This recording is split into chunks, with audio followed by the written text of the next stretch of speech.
Silitonga di Pengadilan Tipikor Jakarta. Dian, selamat siang. Jam berapa kemudian agenda sidang akan dimulai untuk pembacaan putusannya? Akan dimulai pukul 1 siang nanti, Sisko. Ini diundur dari jadwal yang seharusnya pukul 10 pagi tadi karena memang ternyata majelis hakim harus menghadiri persidangan lain.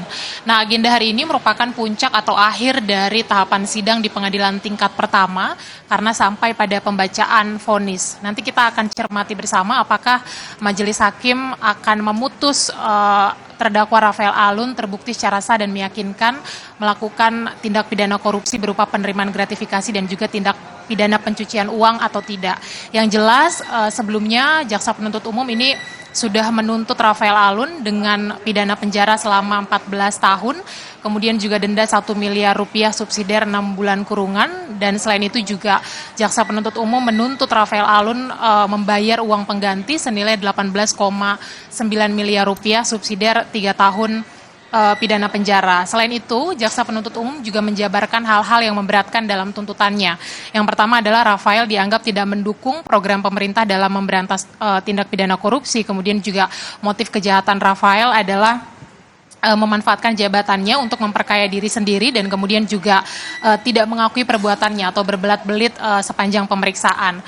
Berbeda tentu saja dengan penasehat hukum yang berpendapat bahwa melalui dupliknya meminta kepada majelis hakim agar majelis hakim menyatakan kliennya tidak bersalah dan kemudian juga melepaskan Rafael Alun dari seluruh tuntutan jaksa penuntut umum karena menilai perbuatan Rafael Alun ini tidak terbukti melanggar pidana melainkan hanya melanggar administratif saja sehingga sanksi yang harusnya dijatuhkan adalah juga sanksi administratif. Kemudian juga melalui duplik penasihat hukum meminta agar majelis hakim mengembalikan seluruh aset Rafael beserta istri dan juga harta waris dari ibunya, kemudian juga mengembalikan nama baik dan juga hak-hak Rafael Alun. Nah, tentu saja akan kita cermati bersama, Sisko, nanti kemana Palu Hakim akan berpihak, apakah kepada tuntutan jaksa penuntut umum atau pada duplik tim penasihat hukum Rafael Alun, Sisko. Ini juga yang menjadi perhatian juga Palu Hakim akan kemana, karena kemarin pada sidang tuntutan Rafael juga sempat meminta majelis hakim membebaskannya dan menyebut dirinya ini banyak berjasa bagi negara. Apakah ini juga memungkinkan akan jadi bahan pertimbangan majelis hakim mengingat Rafael Alun juga menyebutkan dirinya itu berjasa bagi negara? Yaitu salah satu klaim sepihak yang disampaikan oleh Rafael Alun dalam dupliknya. Bahkan tidak hanya itu saja, Sisko, hal-hal seperti misalnya menyatakan Rafael Alun merupakan tulang punggung keluarga, kemudian juga belum pernah dihukum, dan mengklaim selama proses persidangan Rafael bersikap sopan dan kemudian juga kooperatif, itu menjadi hal-hal yang dilampirkan sebagai hal meringankan supaya majelis hakim ini kemudian melepaskan Rafael dari seluruh tuntutan jaksa penuntut umum.